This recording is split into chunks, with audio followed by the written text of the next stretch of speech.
Si vous avez récemment entendu parler du terme système de développement de marché, vous vous êtes peut-être posé la question de sa signification. Quel est le rôle joué par une entreprise, publique ou privée, dans la réduction de la pauvreté et comment peut-on le comparer à une aide plus conventionnelle? Afin d'y voir un peu plus clair, commençons par un exemple. Prenons Petra, une petite agricultrice vivant dans la pauvreté dans une région rurale vallonnée. Sa famille dépend de l'argent provenant de l'élevage d'animaux et de la vente de lait. Afin de bénéficier de l'accroissement des marchés de viande et des marchés laitiers dans les villes, Petra avait besoin d'accroître sa production. Mais cela comportait plusieurs risques, l'un étant la maladie du bétail qui rend les animaux improductifs.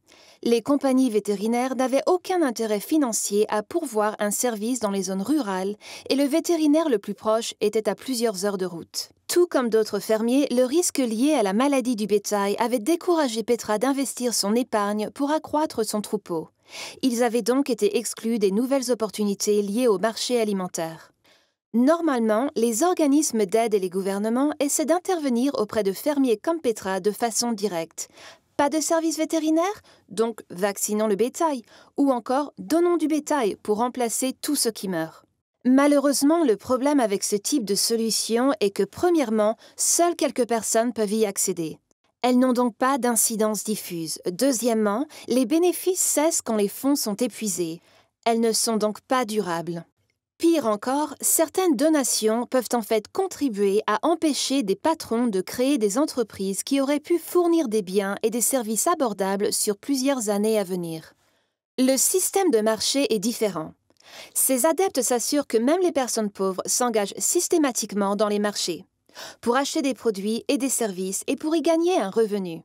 Ils reconnaissent aussi que de nombreux marchés ne fonctionnent pas efficacement ou équitablement, mais recherchent des moyens pratiques pour améliorer leur fonctionnement.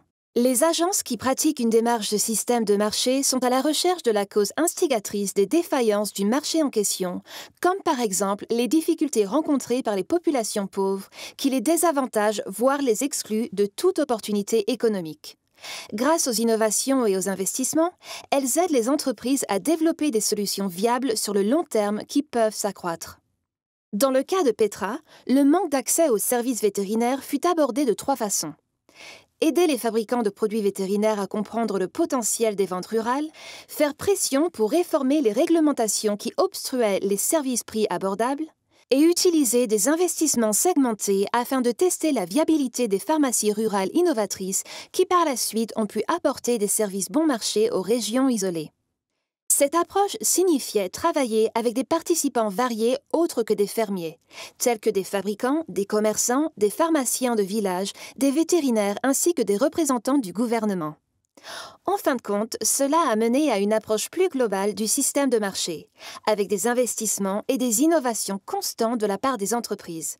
Par conséquent, des dizaines de milliers de familles agricoles isolées, y compris celle de Petra, bénéficient maintenant de services vétérinaires locaux et viables offrant des prix abordables. L'histoire de Petra n'est qu'un exemple parmi d'autres de la modification des systèmes de marché dans le but de réaliser le potentiel économique et humain des personnes vivant dans la pauvreté.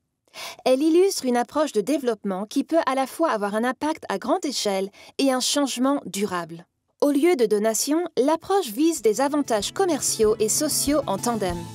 En innovant, en partageant les risques financiers et en instaurant un état de confiance, elle transforme la façon dont les entreprises, les communautés et les gouvernements pensent et travaillent ensemble. Aujourd'hui, on retrouve ces approches des systèmes de marché dans les secteurs tels que l'agriculture, les services financiers, l'énergie, la santé et l'assainissement afin que les marchés fonctionnent mieux pour les populations pauvres. Vous trouverez de plus amples informations auprès de Beam Exchange, beamexchange.org.